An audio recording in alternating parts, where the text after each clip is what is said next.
Hi అండి. నిజంగా ఆ అమ్మాయిది వీడియో తీసుకున్నాను నేను. ఆ అమ్మాయి ఏడుస్తుంటే నాకు చాలా బాధ అనిపించింది. నాన్న అని చెప్పేసి మా ఇంట్లోకి పిలిపించుకొని నేను ఆ అమ్మాయిని వీడియో తీపిచ్చానండి.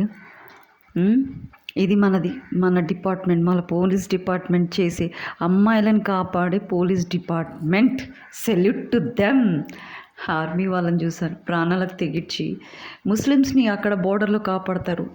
వాళ్ళు ఎనిమీస్ అయినా కూడా వాళ్ళని కాపాడతారు. మన ఇండియన్ పోలీస్కి దండ, అది కూడా ఎస్పెషల్లీ తెలంగాణ పోలీస్కి సల్యూట్ సల్యూట్ సల్యూట్. అవునా? తెలుసు ఆ అమ్మాయికి ఇలా ఇష్యూస్ ఉన్నాయని తెలుసు వాళ్ళకి. కామెంట్స్ పొట్టిగా బక్కగా నువ్వేనా అమ్మా అని కామెంట్స్. సార్ మీ డ్యూటీకి సలాం. నిజంగా మిమ్మల్ని మెచ్చుకోవాలా, మెచ్చుకొని దండేసి దండం పెట్టాలా తెలియదండి. నిజంగా ఆ అమ్మాయికి న్యాయం జరగాలి. ఇది నేనంటున్నానండి. ఆ అమ్మాయి పెట్టిన వీడియో ఇది మాత్రం ఆ అమ్మాయికి న్యాయం జరగాలి. ఇవాళ ఈ అమ్మాయికి చేస్తారు, రేపు ఇంకొక అమ్మాయికి చేస్తారు.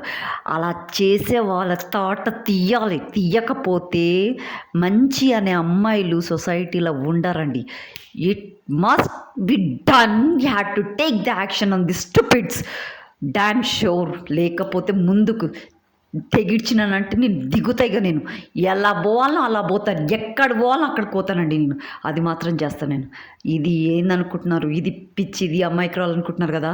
నేను ఏది చేయాలో అది చేస్తాను. కాంగ్రెస్ వచ్చింది కదండి, ఏమాత్రం యాక్షన్ తీసుకుంటుందో నేను చూస్తా. సార్ కాంగ్రెస్ సార్ లీడర్, మీకు దండం.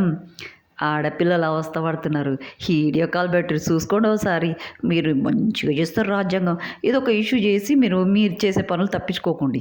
మీరు చేసే పనులు చేయండి, కానీ ఇక్కడ చూడండి సార్, పోలీసుది వర్క్ ఎలా ఉందో చూడండి ఒకసారి. రేవంత్ రెడ్డి సార్, మీకు నిజంగా చిత్తశుద్ధి ఉంటే, నిజంగా మీరు కాంగ్రెస్ లీడర్ అయ్యి ఉంటే చూడండి, ఆ అమ్మాయి పరిస్థితి చూడండి, డిపార్ట్మెంట్ వర్కింగ్ చూడండి, వాళ్ళ వే ఆఫ్ డ్యూటీస్ చూడండి, ఆ అమ్మాయికి ఎంత సపోర్ట్ చేస్తున్నారు అనేది చూడండి. ఆ అమ్మాయి ఈరోజు ఈ స్టేజ్కి వచ్చిందంటే because of you police. You are not taking the action, right? See, ఎవరి దగ్గరికి వెళ్ళాలో వాళ్ళ దగ్గరికి వెళ్తాను సార్. నేను ఎలా చేయాలో కూడా నాకు తెలుసు, ఏం చేయాలో కూడా నాకు తెలుసు సార్. మీరు ఎందుకున్నారండి? ఎందుకు జీతాలు తీసుకుంటున్నారు సార్? మేము ఇచ్చే ట్యాక్సులు మీరు ఎందుకు తీసుకుంటున్నారు? తీసుకోకండి, రిజైన్ చేసేయండి. చేతనైన వాళ్ళు చేస్తారు, మీకు చేత కాకపోతే రిజైన్ చేసేయండి సార్. అదే మీ ఆడపిల్ల అయితే అలానే వదులుతారా?